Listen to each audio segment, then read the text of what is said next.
She was wandering about Prestwick and then was found dead on the beach. Her long hair had been cut off, and the post-mortem concluded death by drowning. She may have been, it may be a case of self-inflicted violence, mental health issues, but I find Annie's case just bizarre and sad.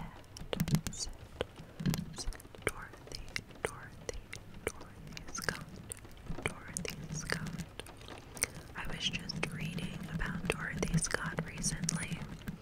Her story is the saddest and also the creepiest. The bones of a dead dog was left on top of her remains to throw scavenger dogs off of the killer's trail. Also, her watch was stopped to the exact moment she died. Her family was also called often, but they were never able to trace the killer's call.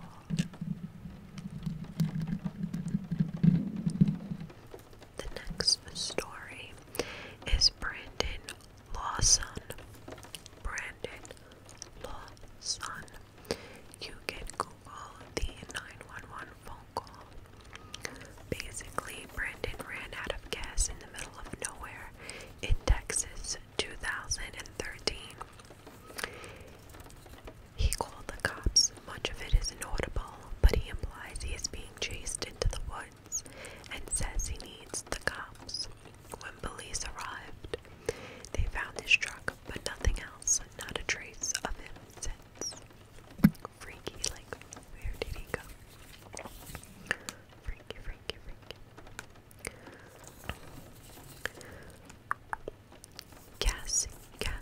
Cassie Jo Stoddart. Cassie Jo Stoddart.